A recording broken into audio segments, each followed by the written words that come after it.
all 3 of these tanks alive long enough to kill these 2 zealots. He needs to keep all 3 of these tanks alive. And oh, that one tank has like no hit points. But oh my god, run. He keeps running. But still, NaDa's losing so many SCVs right there. This is a really nice counterattack from Tempest. There's no way NaDa expected this, considering that NaDa had the Vulture and he scouted Tempest's third, so he probably thought that Tempest was going to be happy with an economic advantage. And actually, NaDa cleaned that out. I think NaDa was kind of lucky there how he got the 2 tanks popped out just in time, and he was able to deal with the Bulldog, the shuttle at least, a little bit better. But still, NaDa's tank count is going to be so diminished. Yeah, Tempest moving up here and actually taking out some more tanks, and I think Tempest isn't going to commit to this attack, but NaDa did lose a lot of SCVs, and oh, wow, Tempest loses the shuttle there, and he might lose that observer too. But I would say if Tempest had a small advantage before, I think he really expanded it there. That was a really good... Oh, a dropship out for NaDa. I guess NaDa's already ready to try and claw himself back in this game. But this is a good time for NaDa to make that drop. Because the shuttle died, he can drop in the base that's pylon block and pick off a whole bunch of probes before he can either take down a pylon or get some zealots there. And even if you get zealots there, you can just lay down mines with vultures. But unfortunately, NaDa probably is a little scared to do that right now. He probably has to keep building tanks just to keep defending his base, because Tempest could always run in here with another attack. But NaDa has to do some damage now. I mean, this is his... Oh man, he might run right into these goons. Wow, great goon positioning from Tempest. Oh man, if he loses this dropship, it's game over. Okay, he's going to be able to run it away really quickly, but that was a great move by Tempest, just completely denying the drop. And I mean, that's one of the reasons why you really don't want to have those observers in your base as a Terran. And as a Protoss, if you're playing as Protoss, I mean, it's such a big help to have an observer in the Terran's base. You can see exactly what see if they get a starport, see how many factories they have, and that's a big help for Tempest. That's probably why he went for that attack. He could see there's only 2 factories by NaDa. He didn't have a lot of tanks. He knew he could bust. Well, I don't think this drop is going to do very much damage now. Tempest knows all about it. He's going to be ready for it, and Tempest has a really solid lead in this game. It's going to be really difficult for NaDa to climb out of this hole that he's in right now. His Tempest already up to 6-7 gateways. Probably has leg speed. And NaDa, wow, actually NaDa going for a really quick third. That's a really ballsy move. I mean, what would you do in a situation like this? I guess that's all you can really do is go for a third and try to hold it.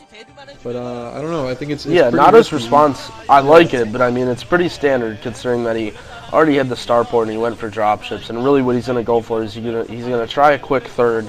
He's going to hope he can defend it. And one thing is that Tempest did lose a lot of units there. So if Tempest did go for the third expansion break, it wouldn't be as effective. Although Tempest is still definitely going to have a unit advantage. And wow, nice move there from NaDa, pulling away that dropship. And NaDa, hero dropship there. It seems like Tempest has known where it is almost the entire game, yet still NaDa's kept it alive. And I think he's still going to hit... Oh, no! He's going to go by the Dragoons there, and the observer spots it. NaDa has to be careful here. Oh, he's going to lose the dropship. That sucks. Oh, it's dead.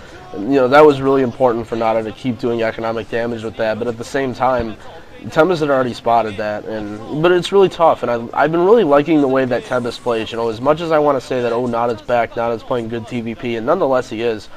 You know, also this series I've been watching Tempest, and this is one thing I like really from all the new school players. I mean, if you look at Tempest, he really didn't go for any sort of risky opening.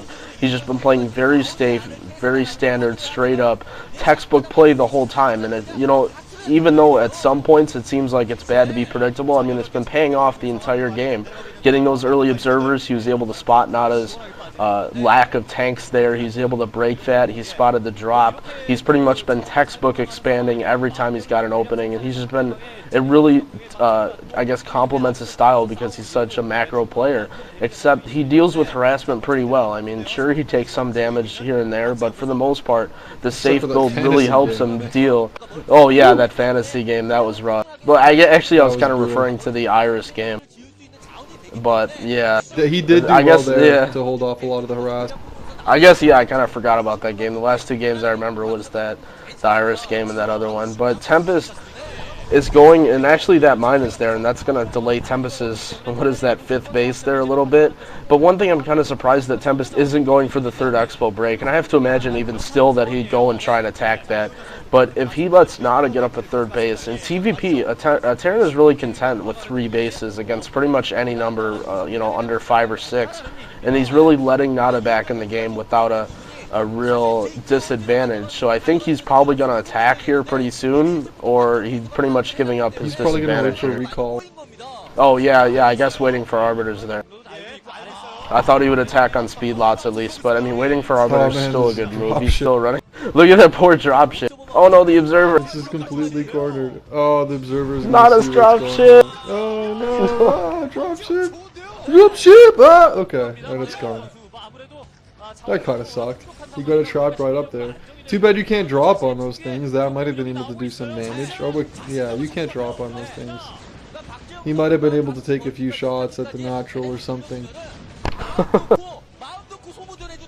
It looks like there's really not... You know, NaDa still doesn't have very much of an army. Tempest really could have gone for... Oh, looks like he actually is going to go for a break right now as we speak. Hitting so many speed lots. Weak spot. Yeah, that's a lot of Zealots, man. NaDa's going to have a hard time with this. I mean, he's going to take damage. I don't think this is going to be able to kill him, per se. Look at that tank positioning. That's awesome right there. That's pretty epic, yeah. Just in range enough to hit those units when they're down at the bottom. But still cover everything. Well, it looks like they're a little out of position now once he gets all the way up there. Oh, that's good tank positioning. Too bad about the Storm. Oh man, there's just so many units from Tempest. NaDa's going to hold this off, but you know what? When the Protoss has 5 bases, yeah, I can't believe he held that off so easily. Well, not easily, but still, when you have 5 bases as a Protoss, I mean, it trading units is good at this point for Tempest. Look at that. Oh man, look at all that shit. Yeah, this is exactly why. It's okay for Tempest to trade units, because he can rebuild them faster than NaDa can. NaDa still hasn't had his third long enough to get up to like 10 factories or 12 factories. So right now, Tempest has the advantage. He can just kind of keep trading units, and just eventually he's going to overpower him, and that's probably what we're going to see. He's going to keep streaming in units. As we can see, tons of Zealots and High Templars coming in, and oh wow, look at those storms. Oh shit, that was brutal. Those are some nice storms. Oh my god, it just keeps coming and coming. Man, he totally tore him up with those storms. I wonder if he has a Templar energy upgrade, man. That was like 7 storms that just came out of nowhere from like 3 Templars. Maybe he just had those sitting in his base for a while, even without the energy upgrade. But this game is pretty much good old over. Protoss macro. No coming back from this for NaDa. I mean, those storms are really cool. That was a nice move. When you have Archons at your factories, I mean, you pretty much know you're done. And Tempest just cleaning this up. NaDa really was never able to make the transition into factories. And one thing to point out too, and I don't think it was really that much of an impact, but Tempest's timing was really good there. NaDa was just upping his factories because he had his 3rd base online and he started adding a lot of factories, and then Tempest swung in there and just attacked everything, and you could see right on Tempest's attack there was a bunch of units that NaDa had that he was building that just popped out, and I think that was the first macro wave that NaDa had. GG from NaDa, but really good timing and overall textbook play from Tempest.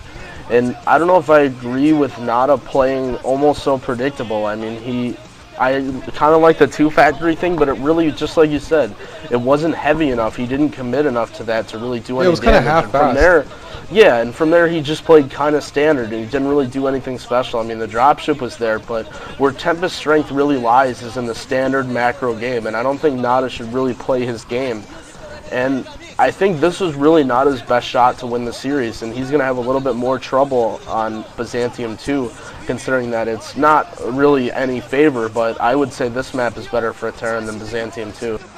But either way, Tempest tying up the series 1-1 with NaDa, and we're going to see Game 3 on Byzantium 2, and I'm really looking forward to see if NaDa can really play a strong TVP game. I mean, if he wants to take down the 6 Dragons and win the MSL, first he's going to have to beat Tempest.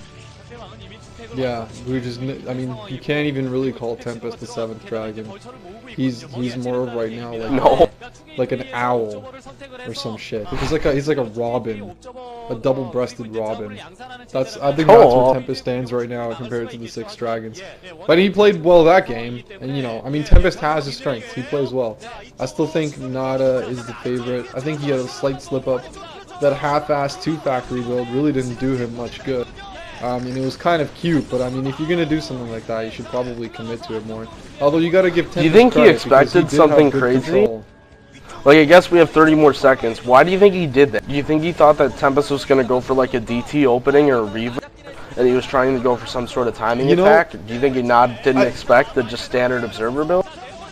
You know, I think that he thought that that build, like, it was like he thought that it was just strong enough to do damage to a 1-gate robo. But it turned out that Tempest's control was good enough to even do a 1-gate robo and still prevent damage. I think that like, if you go for a straight out 2-factory, 1-gate robo is annihilating. You cannot hold off a 2-factory with 1 gate.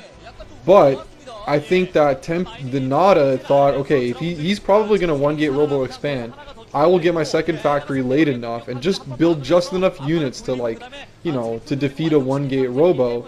And in case he didn't 1-gate robo, I'll get my command center up anyway, and I'll be okay. But it didn't really work out for him because his Tempest's control was good enough to stop it anyway. Especially in that small area. Even though it wasn't like NaDa or Tempest super controlled, I mean, he was pretty much pinned against the wall the whole time, and that was a good. I guess it could have been a good build choice from NaDa to go 2-factory there, but I mean, Tempest just played strong. I think he.